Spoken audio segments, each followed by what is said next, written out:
The year is 2099. Imagine you are walking into a machine shop that has been sealed, airtight and forgotten, for exactly 75 years. The air is stale, smelling faintly of oxidized coolant and old dust. In the left corner of the shop sits a top-of-the-line 5-axis vertical machining center built in 2024. It was the pinnacle of its time, a marvel of speed, thermal compensation, and algorithmic precision, costing more than a nice house. In the right corner, sitting heavy and dark against the wall, is a manual lathe, a Monarch 10EE manufactured in 1942. It is a dense mass of gray cast iron built during the height of the Second World War. The question we are facing is not which machine was faster in its prime. It is not which one could hold a tighter tolerance when it was unboxed. The question is, which one can you turn on today, in 2099, and use to rebuild a broken world? If you walk over to the 2024 CNC machine and flip the breaker, nothing happens. The screen remains a black void. If you manage to find a separate power source and force voltage into its circuits, you are greeted not by the hum of productivity, but by the smell of burning ozone and a cryptic error message flashing on a decaying LCD. System parity error. It is a brick. A 5-ton high-precision paperweight. Now walk over to the 1942 Monarch. You wipe the layer of dust from the ways. You verify the oil reservoirs. You engage the lever. The spindle spins. It may need a new belt. Perhaps the motor brushes need cleaning, but the machine lives. It cuts steel, it makes parts. This scenario is not a romanticized fantasy of the good old days. It is a cold, hard projection based on the laws of physics and chemistry.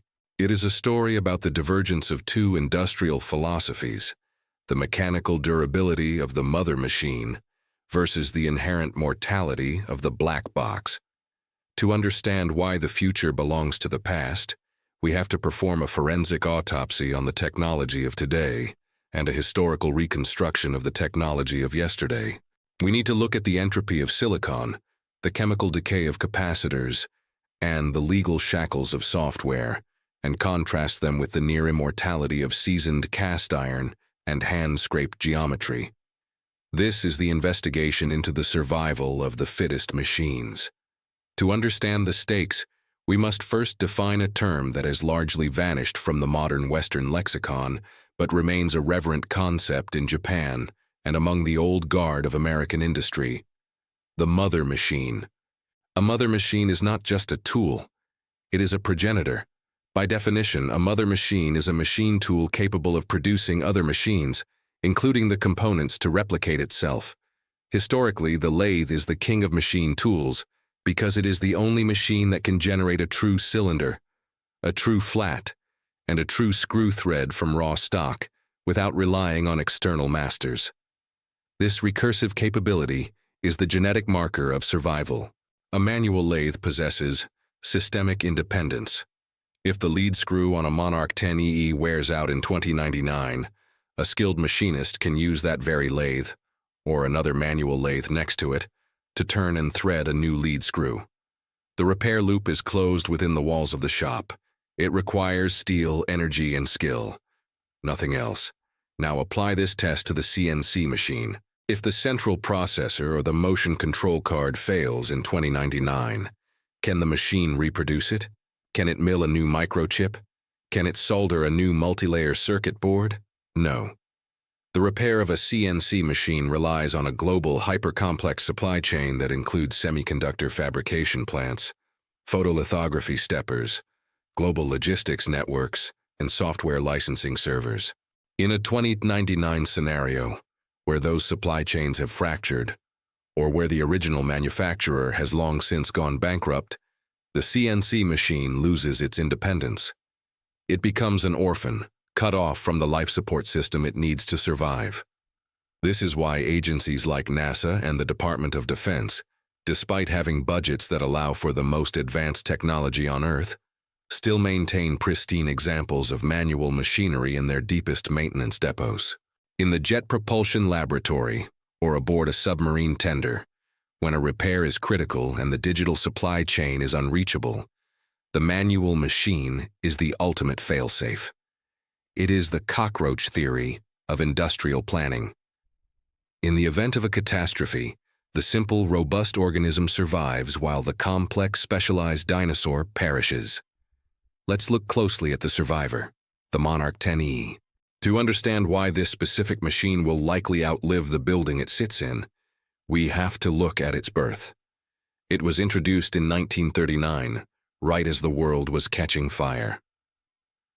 During World War II, and specifically during the Manhattan Project, the United States government realized that precision was no longer just a manufacturing goal. It was a matter of national security.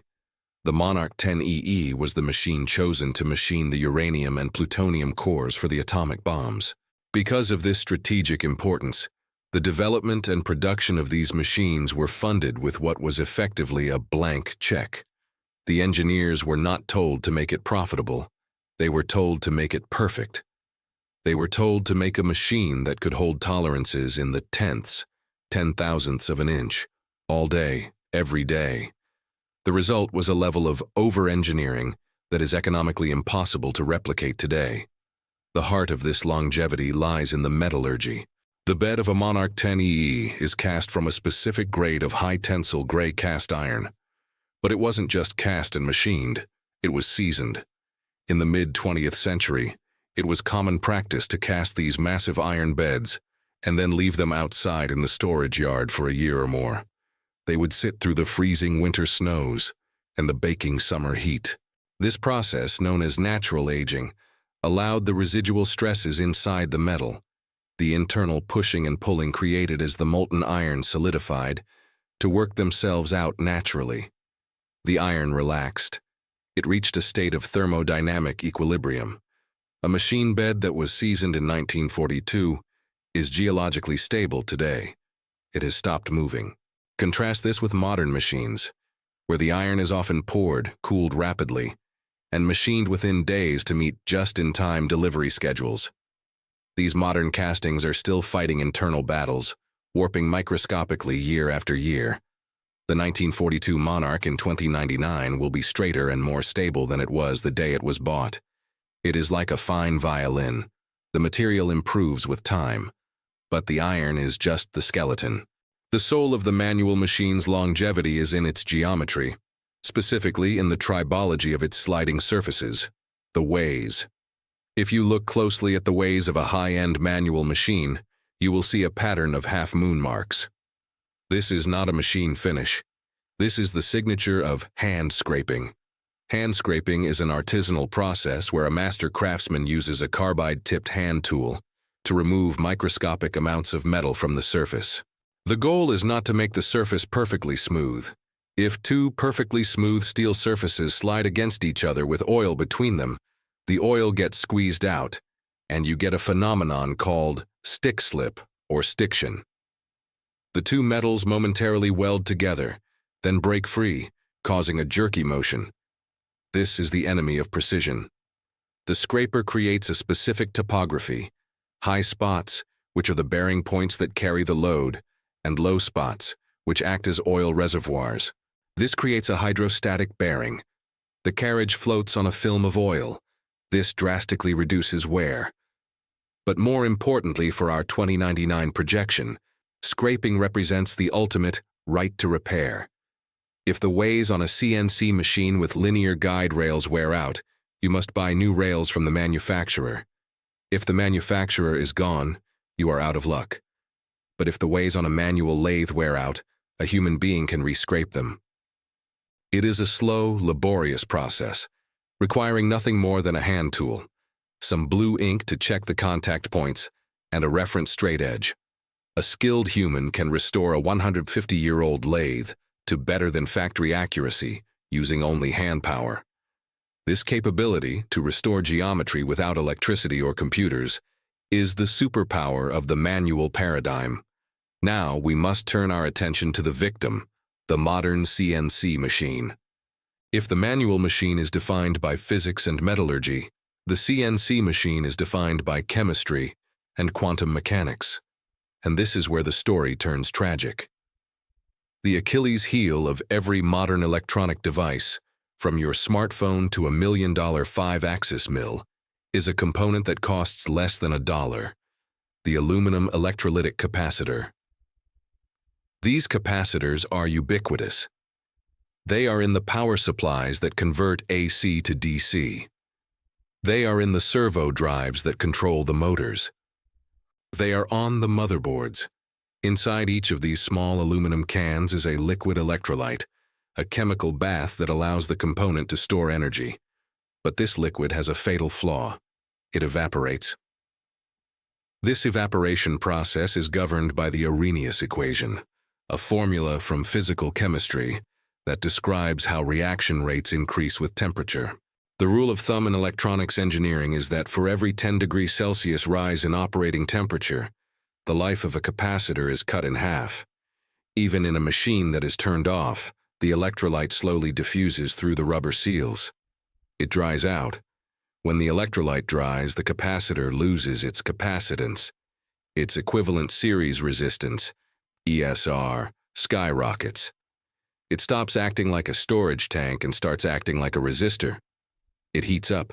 Eventually, it either vents gas and bursts, or it fails as a short circuit.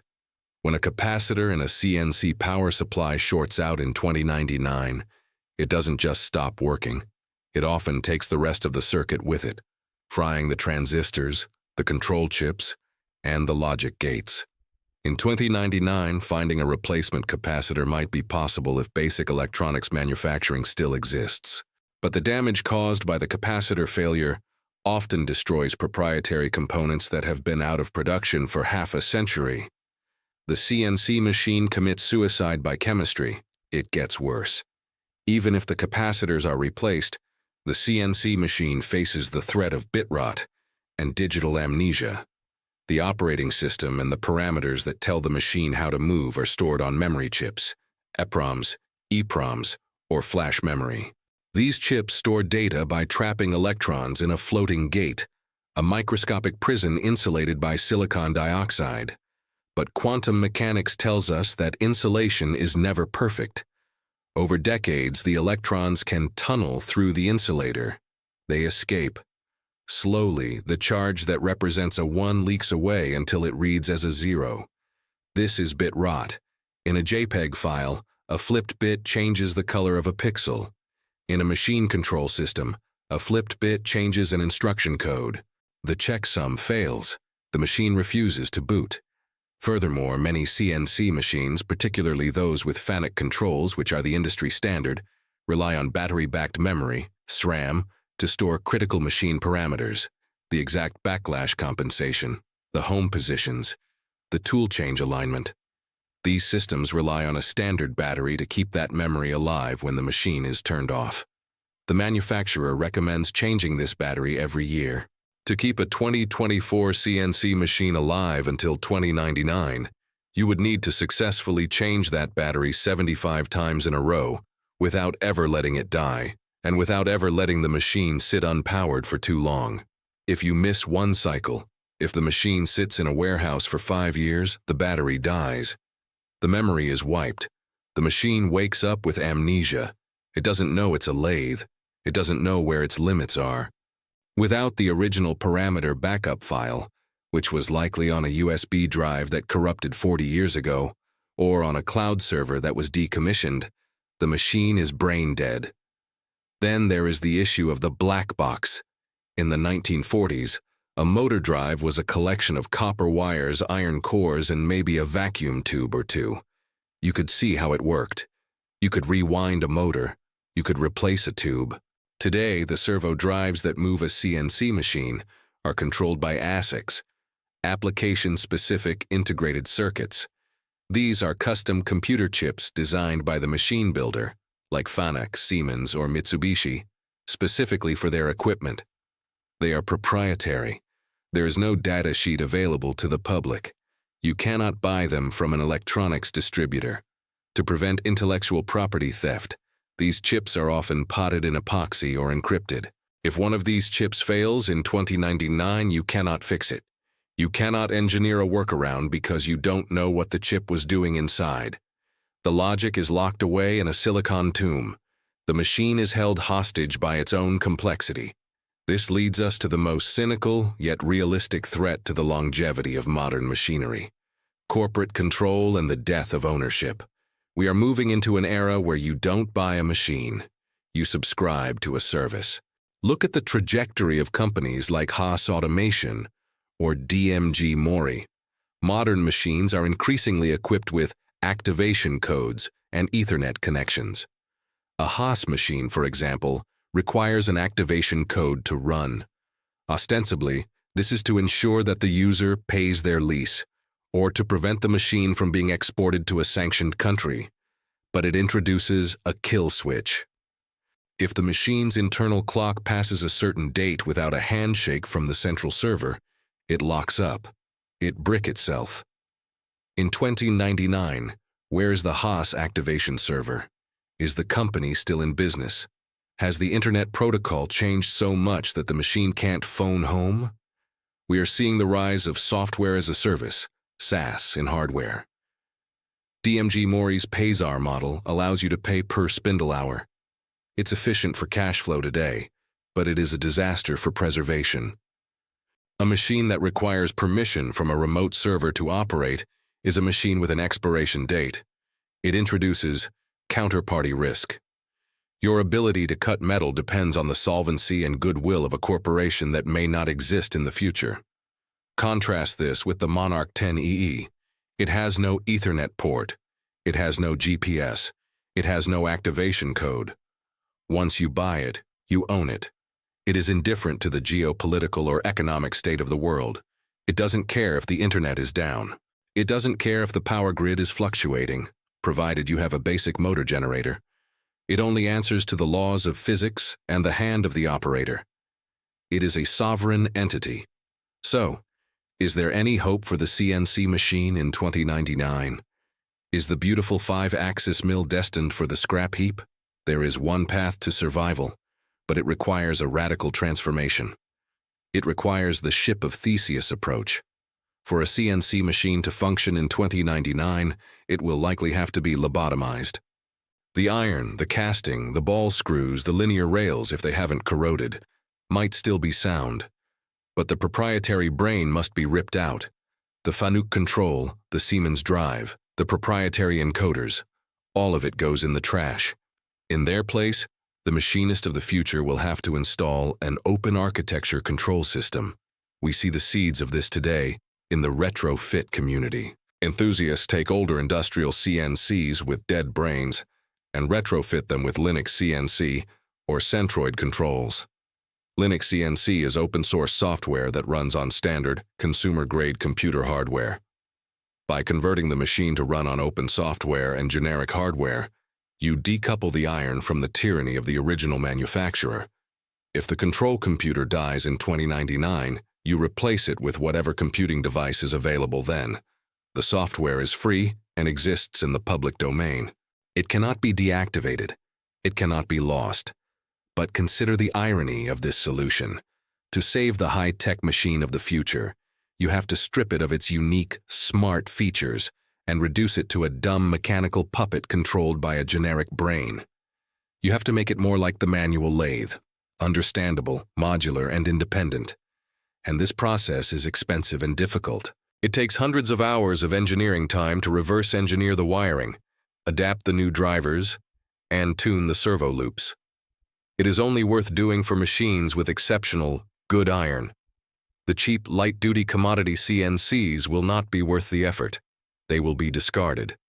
There are historical precedents that validate this low-tech is high-security thesis. We can look to the space race for a prime example. In 1973, NASA launched Skylab, America's first space station. During the launch, the micrometeoroid shield tore off, taking one of the main solar array wings with it and jamming the other. The station made it to orbit, but it was overheating and underpowered. It was uninhabitable. The solution didn't come from a computer algorithm. It didn't come from a software patch. It came from the technical services machine shop at Johnson Space Center, led by a man named Jack Kinsler. Kinsler wasn't a computer scientist. He was a master machinist and model maker. He looked at the problem through a mechanical lens. He designed a parasol, a sunshade made of fishing rods and parachute fabric that could be shoved through a small airlock and deployed by springs. His team fabricated the solution in the machine shop using manual lathes and mills. They cut the metal, they sewed the fabric. It was a purely analog, mechanical solution to a high-tech failure. And it worked. It saved the station. This is the essence of the manual paradigm. The ability to manipulate the physical world directly, without a layer of abstraction. Or consider the USS Pampanito, a World War II submarine now functioning as a museum ship in San Francisco. The volunteers who maintain this vessel are essentially time-traveling machinists. When a part breaks, a valve stem, a firing pin for the 40mm gun, they cannot order it from Amazon. The manufacturer is gone. The part number is obsolete.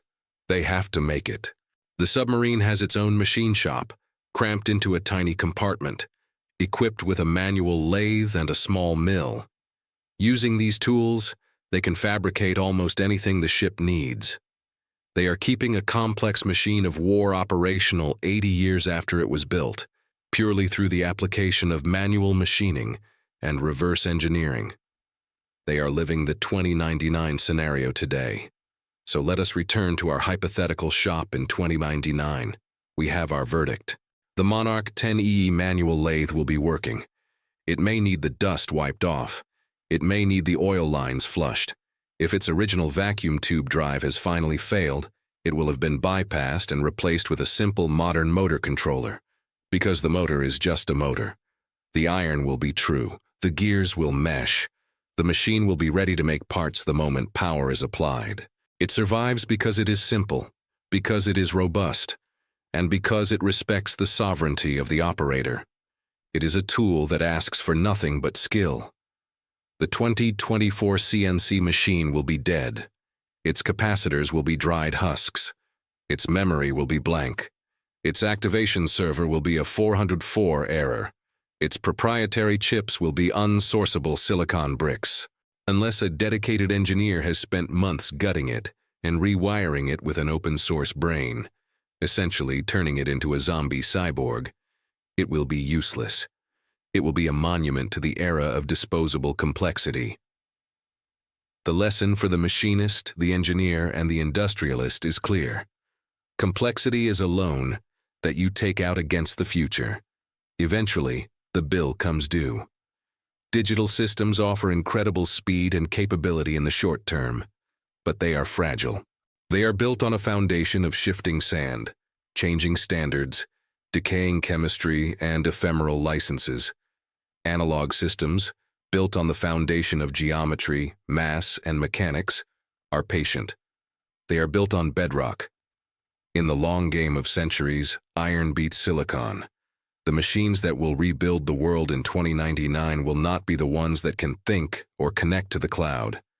They will be the ones that can be fixed with a wrench, a scraper, and a steady hand. The true mother machine is the one that doesn't need a semiconductor fab to keep it alive. It is the machine that grants you independence. So, if you want to leave a legacy for your grandchildren, don't leave them a software license. Leave them a cast iron lathe, a set of metric wrenches, and the knowledge of how to scrape a bearing surface. That is the only inheritance that won't depreciate, won't expire, and won't error out when the world changes. The future belongs to the manual,